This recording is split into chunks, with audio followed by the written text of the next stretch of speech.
This show is part of the RetroZap.com podcast network.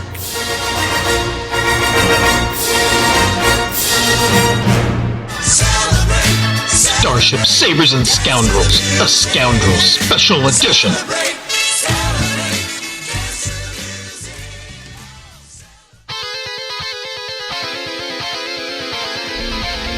Greetings, Scoundrels. It is I, Darth Taxus. You may be asking yourself why I'm not at Star Wars Celebration and why Dennis is. And if this is the third time you've asked this question, then I'm seriously suspecting that you are not paying attention to class, people. However, I don't really have much time, and circumstances kept me away from doing things because of circumstancing me. So, we see Dennis now. He's no longer green. He's battle-hardened, and he's encountering Day 2. So let's find out exactly how he did. Shall we?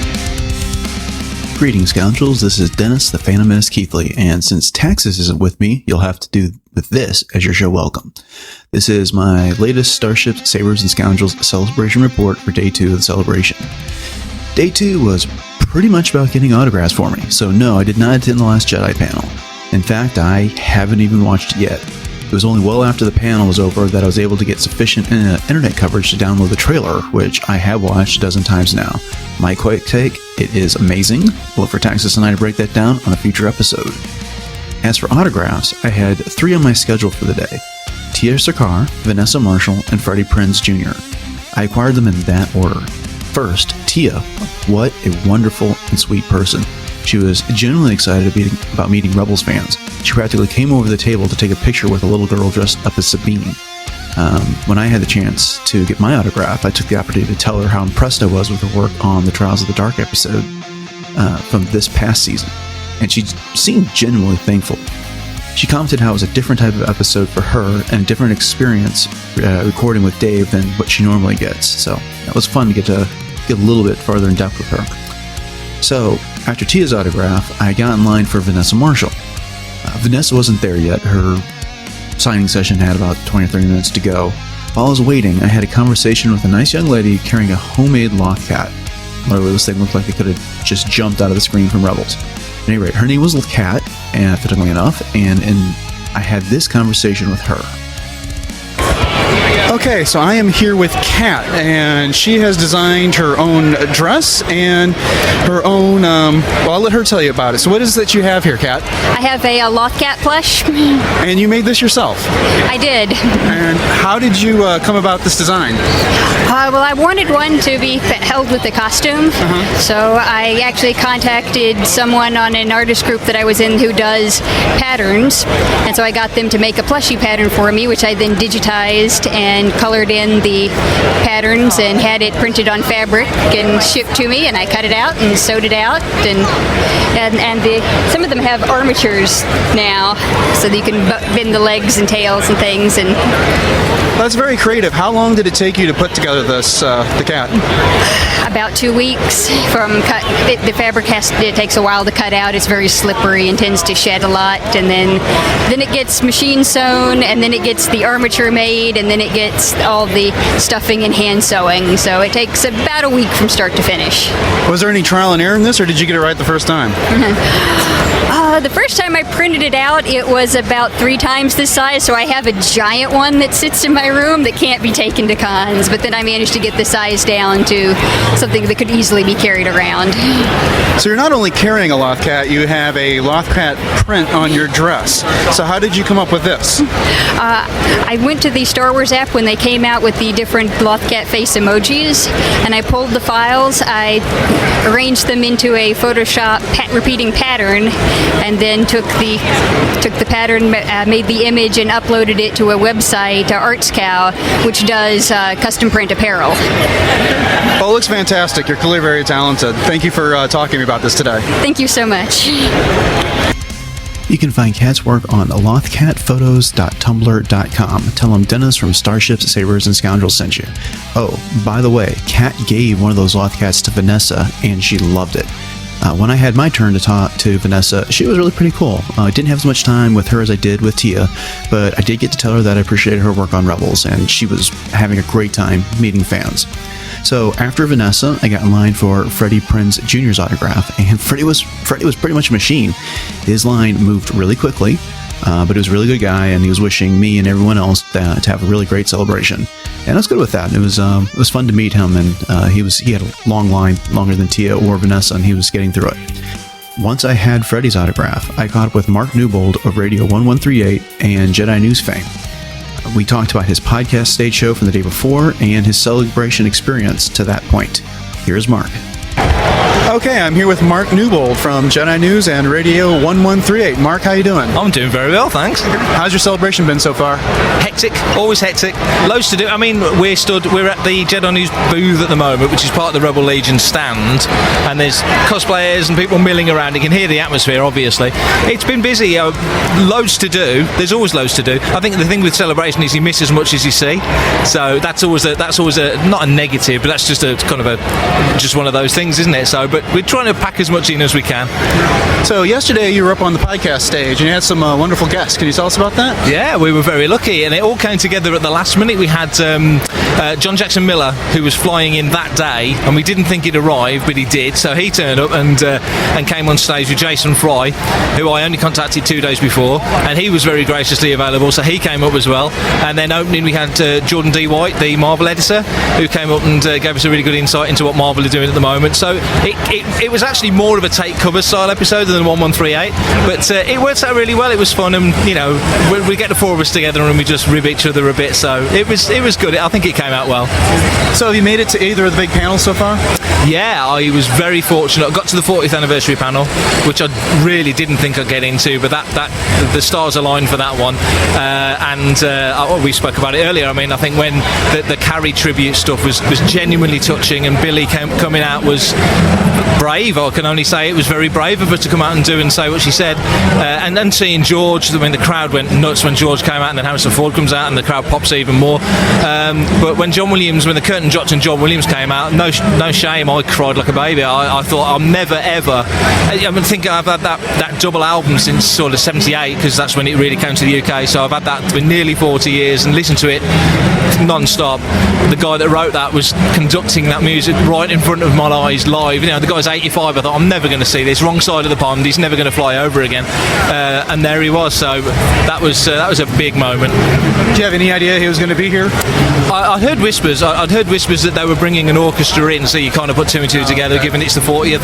And we'd heard that Ford was in town, and I think logically, if Lucas was ever going to turn up, you think he would have turned up on this anniversary. But even knowing, still to see them, you never know, things happen. We heard Ewan was in town, but he never came.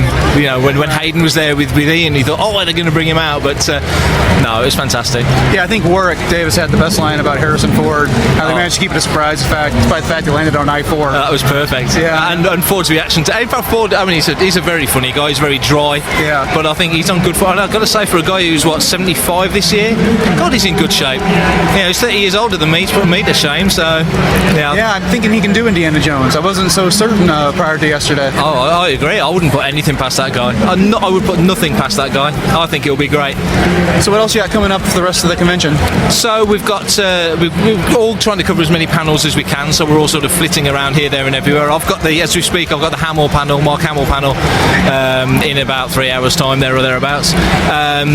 Not sure what we're doing tonight. I think we're going to have a nice lazy night tonight on Friday night, and then I'm only here for the Saturday. The rest of the guys are here for the Saturday and the Sunday. I just want to mooch around and soak up as much as I can. I think when I got home yesterday and got into bed and spoke to my wife, and she says, "Was it a good day?" I must have seriously, I would guess about 100 people. I either went up to them or they came up to me, and it was just a busy day. And it's nice. It's great catching up with people like yourself. We see each other here, there, and everywhere, and it's nice because you never know when the next event's going to be or when the next opportunity is going to come. So you make the most of it. All right. Well, Mark, thank you so much for taking some time. My pleasure. Thank you. Definitely check out Radio 1138's podcast show when you get the chance. The rest of my day was spent on the exhibition floor, what was left of it anyway. I saw a bit of Anthony Daniels on the Star Wars show live stage. I took in some life-size Lego models of Rey, Poe, Finn, Captain Phasma, Kylo Ren, and a First Order Stormtrooper. Then Joe Togano, who you all know from Brews and Blasters, and I took in the Rancho Obi-Wan exhibit. When we got there, Gary the dog, yes, that Gary, Carrie Fisher's dog, was getting a tour of the Rancho Obi-Wan exhibit from Steve Sansweet himself. That was kind of fun to watch.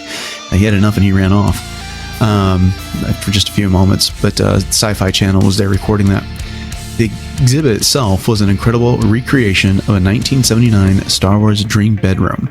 Old action figures, bedding, coloring books, clothes, clocks, and other entertainment turned this bedroom into a 9-year-old's fantasy.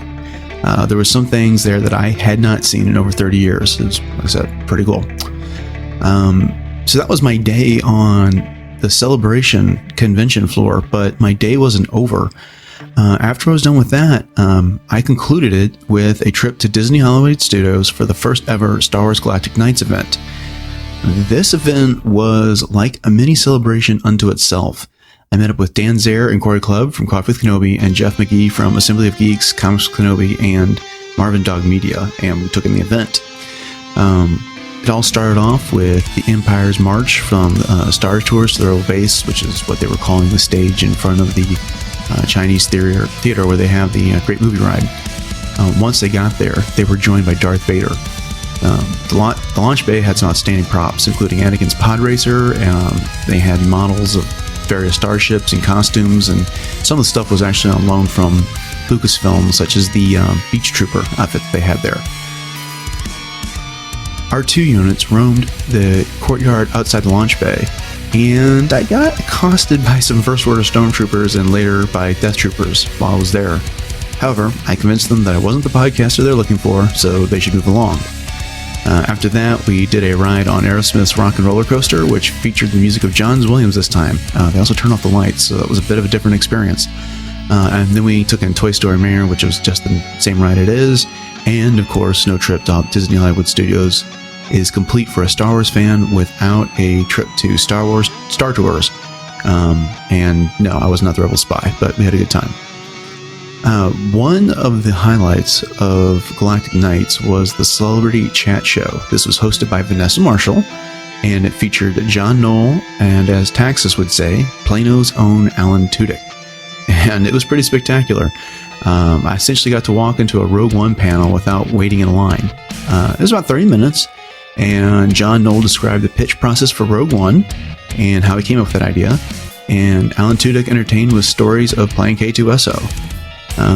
Then Vanessa got him to mash up some of his Disney characters with K2, and that was pretty amusing.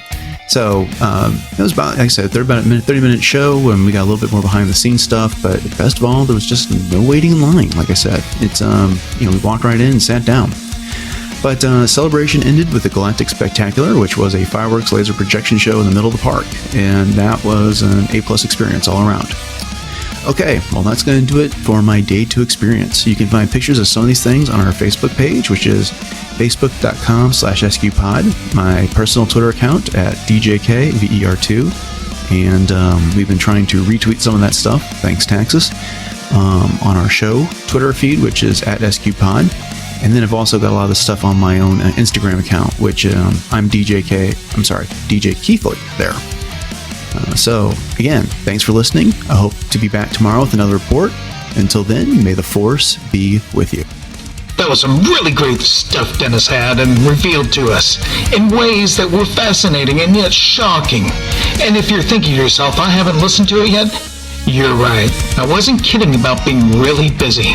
And so I'm going to be just as surprised as you are, dear little scoundrels.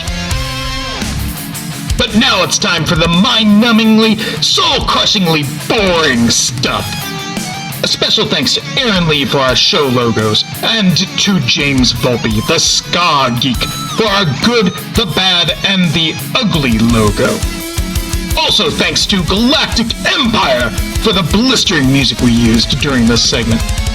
And a special thanks to Reed Pop, Lucasfilm, and Disney, not only for Star Wars Celebration, but also for allowing Starship Sabers and Scoundrels to cover it. Now, behold, our legal disclaimer. Starship Sabers and Scoundrels is not endorsed, affiliated with, or sponsored by Lucasfilm Limited and or Disney. This show is intended for entertainment and informational purposes only. All characters, music, and sounds are the intellectual property of their respective copyright holders. All else is the intellectual property of Starship Sabers and Scoundrels, unless otherwise indicated. That will do it for this quick hit Star Wars Celebration special. Be sure to tune in tomorrow and hear new excuses that I offer so that I can cover up the fact that I'm mailing it in right now. Little scoundrels, we'll see you then.